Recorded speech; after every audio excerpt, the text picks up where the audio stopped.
Ever feel like you're stuck? Like you want to make a change, but actually doing it just feels impossible.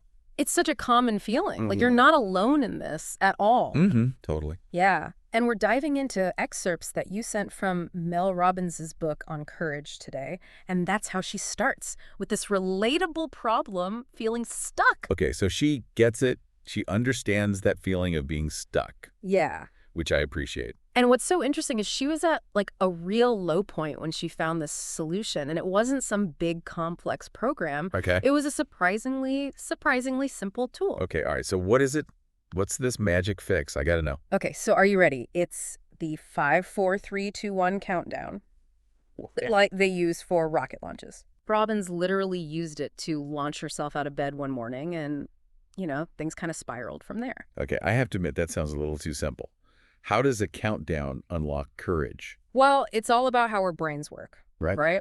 So think about, have you ever had like that near-miss car accident experience where your heart is pounding before you even fully process what's happening? Oh, absolutely. Yeah. Your heart's racing a mile a minute. It's just pure instinct, right? Yes. And so that part of your brain, specifically it's called the basal ganglia, is wired for that routine. Yeah. It loves the shortcuts, which is great in emergencies. Definitely. But not so much when it keeps us in this rut. So the 5-second countdown, what it does is it disrupts that automatic safe response. It gives your prefrontal cortex a chance to kick in. Okay, and the prefrontal cortex, remind me what that is again. Oh, yeah. So that's your decision-making hub. That's the part of you that thinks long-term, weighs the options. Right. So by using the countdown, you're basically saying, hold on, instinct brain, I'm making a conscious choice here.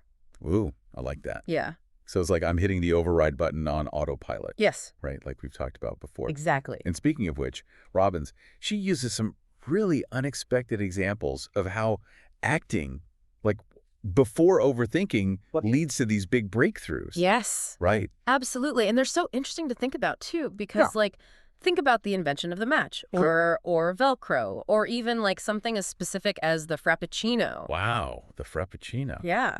Those all came from someone taking action on a hunch, a fleeting bit of inspiration. It wasn't years of, calculated planning. I never thought about it that way. Yeah. That's so cool. Okay, I'm already feeling inspired.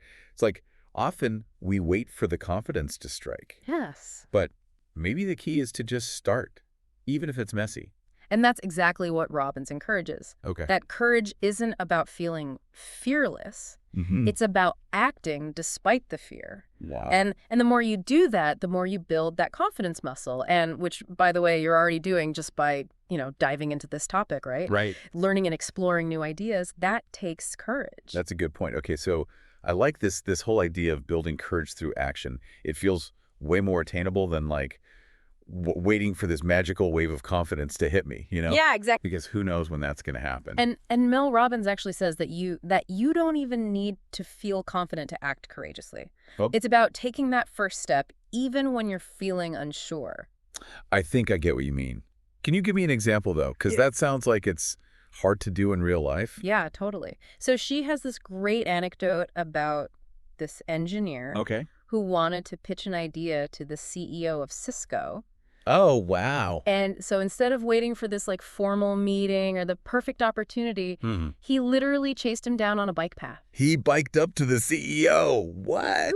That's so gutsy. Right. It does seem kind of crazy. Yeah. But that's kind of the point, right? Okay. Courage often means we have to act before we feel totally ready. And here's the thing.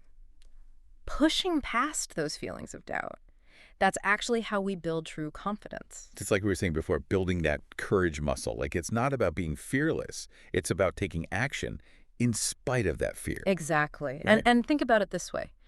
You decided to deep dive into this topic because you want to grow and you want to improve. Right. Right. You're already flexing that courage muscle. Oh, okay. By seeking out this knowledge and these new perspectives. That's a good point. Yeah, I never thought about it that way. But yeah, this deep dive is a step outside my comfort zone for sure. Exactly. It makes you think about all the other things that might be possible, if we just start acting instead of overthinking. Yeah, and Mel Robbins actually shares all these stories in her book about people who've used the 5-second rule to make like huge life changes, like quitting their jobs, starting businesses, pursuing passions they'd put on hold. Wow.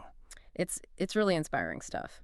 So they use this simple countdown Yeah. to like make these big decisions. Mm-hmm. I can see how it works for something small, like getting out of bed or whatever. But how does it translate to those like bigger, scarier choices? Well, I think it comes down to reframing our relationship with fear, especially the fear of failure, Right. because we all feel it, right? But Robbins wants us to kind of see it as a part of the process, not a stop sign. So like even Picasso had to paint through like thousands of bad paintings to get to his masterpiece. Exactly. The real failure is not trying at all. That's a good point. You know, letting fear hold us back from taking that first step, Yeah. from even exploring what we're truly capable of. And the 5-second rule just helps us break free from that paralysis.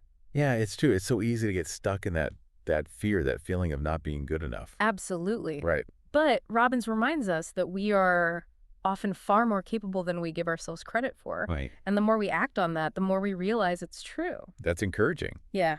But we all still face those like everyday anxieties and worries. Oh, yeah, of The course. things that zap our energy and hold us back. Totally. It's Yeah. part of being human. Yeah. And that's where Robbins gets really practical, because we can't always control those feelings. Like those anxieties will pop up, those doubts, they'll creep in, Right. but we can control how we respond to them. So we can't always control those initial feelings of anxiety, but we can control our response. What does that actually look like in practical terms? Well, one thing Mel Robbins talks about is how much time we waste on worry. Oh, tell me about it. Right.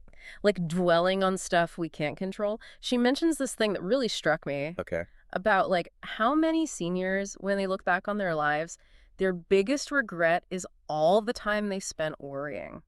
That's such a good point. It's like, what's the point of stressing over something if you can't actually do anything about it? It's like that saying, worrying is like paying interest on a debt you might not even owe. Exactly. It's just wasted energy. And this is where I think some of these practical techniques can really help. Okay. Remember we talked about anchoring? Yeah, remind me how that works again. Yeah, so it's basically using specific mental images to shift your emotional state. Okay. So let's say you're feeling anxious about, I don't know, like a big presentation. Mm-hmm. Instead of picturing all the ways it could go wrong, Right. you actually visualize yourself delivering it with confidence, feeling that sense of accomplishment afterward. Oh, I see. So you're like replacing the fear-based image with a positive one? Exactly. It's like short-circuiting the anxiety? Yes. Or imagine you're nervous about flying. Oh, yeah. Instead of spiraling into those worst case scenarios, you anchor on this vivid picture of yourself, like on the beach at your destination, feeling the warm sand, the sun on your skin, I love that imagery. It's almost like tricking your brain into feeling calm by giving it those positive sensory cues. Yeah, exactly. Yeah, I like that a lot. Right. And it's something you can practice, like anytime, anywhere. That's awesome. And another one that's really powerful is cultivating gratitude. Okay.